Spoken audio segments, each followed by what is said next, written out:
I know that there's Call Me By Your Name. I know that there's Suspiria, but this one feels like a love child between the two. Hey everyone, welcome back to Candid Cinema. I'm Amanda, otherwise known as AMX NDA Reviews on Twitter, Instagram, and Letterboxd. Today I will be reviewing the new Luca Guadagnino film, Bones and All. Now I know that this film is about cannibalism.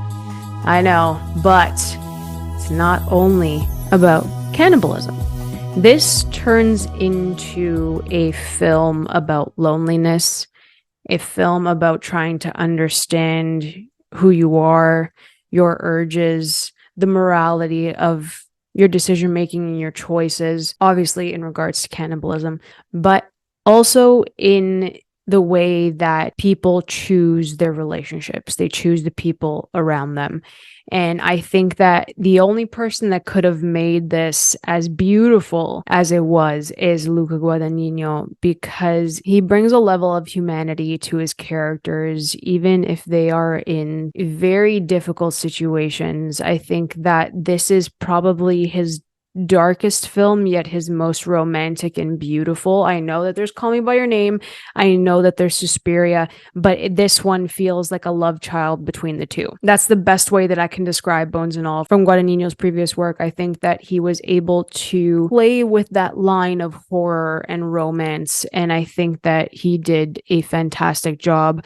Now, before I watched Bones and All, I read the book. Personally, for me, I think the book is a lot better than the film because Guadagnino changed a couple of things that I think worked better in the film, pacing wise, than what the film entailed and the way that they focused on certain characters. The one thing that I have to criticize is the fact that I absolutely love Maren and Lee's connection. I love their budding romance, but I prefer it in the book. And the reason why is that they put more of a focus on Maren in the movie. Obviously, Lee is the supporting character in this, and I think that having the focus on Maren and trying to understand her past, who her mother was, it was a strong enough narrative for her. It was a strong enough story to have her travel like the entire United States to get to her mother. I understand that, but that also gets lost in translation because you want the focus to be on Lee and Maren. And honestly,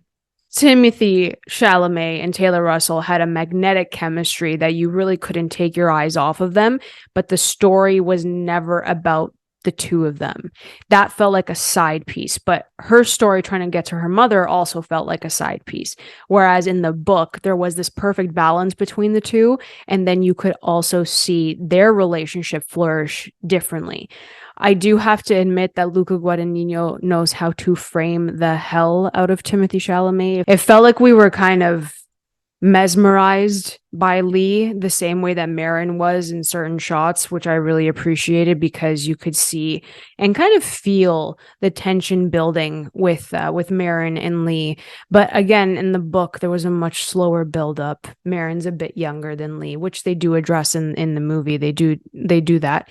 It's just the fact that there were more opportunities for Maren to kind of like feel a bit jealous that, Lee was talking to someone else or, something like that. There was a bit more of that in the book, and I guess I'm a sucker for that type of situation, but I feel like I just wanted more of Maren and Lee, and they kind of scratched the surface with that. It's very hard to adapt a book. I think Guadagnino did the best that he could because he did get at the heart of the book, the themes of loneliness and love and romance and trying to move forward even though people have these flaws. And I think that that's the main thing here, is that people do have flaws and you're going to love them, bones and all.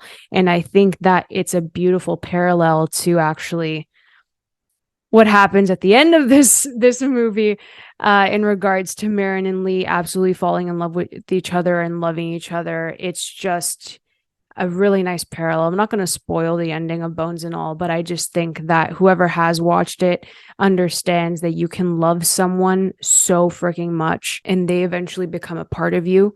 And I think that it is a beautiful sentiment at the end of this because Maren and Lee are truly the only ones that understand each other. And I think that the ending of this absolutely wrecked me. I guess I'm like a romantic at heart, and that's the connection I made apart from the cannibalism storyline. Like I didn't even think about the cannibalism. Then the thing is that you have that budding romance, that lovely little romance between the two of them, you know, living in their own apartment and living their lives and moving forward and, you know, just trying to be normal, trying to be who they want to be, who they've always wanted to be, despite of having these urges. You know, on the flip side, you have the reality of the eaters, of the cannibals, with Mark Rylance as Sully, who gives the best freaking performance this year in a supporting role. I don't want to hear it from anybody else.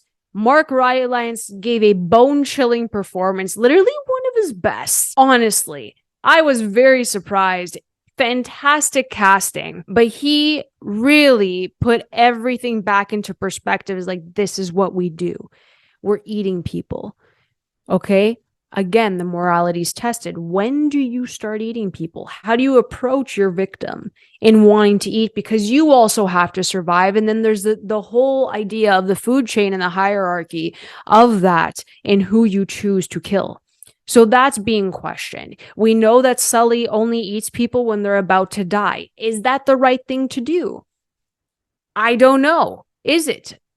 So they're questioning this in this film as well. And you see both sides. You see that you're able to love someone who is an eater, who is a cannibal. And then you see the flip side with Sully, where the way he acts, it's all about the personality and the character traits. It has nothing to do with the fact that he's actually a cannibal. So you have Lee and Sully on both sides of the spectrum. And then Maren's in the middle trying to understand who she is because she hasn't fully developed that side of her. She's like a newborn, basically, not to quote freaking Eclipse or any of the Stephanie Meyer books, but it's the fact that she's a newborn eater in this case. So she doesn't know which way to go, which way is right. So she has conflicting ideals as well. So I think that this film is truly one of the best of the year because of how original it feels, how unique it feels. Guadagnino's the only one that could have pulled these performances out of Taylor Russell and Timothée Chalamet. I thought their chemistry was fantastic. It's a bit slower than I had anticipated. They have such a connection, and it's not all about the cannibalism, but they have those discussions, which are also important, but they have more personal, intimate discussions that you can see the bond forming between the two of them through the conversations in the car, through those like nights where they're lying down in the back seat of the 4x4 because they can't find a place to sleep anywhere. Those small moments is what make up Maren and Lee's relationship. I wanted more with them, but thankfully I do have the book to read because I love their slow build, and I ended up giving Bones and All a 4 out of 5. It is still one of my top 10 of the year.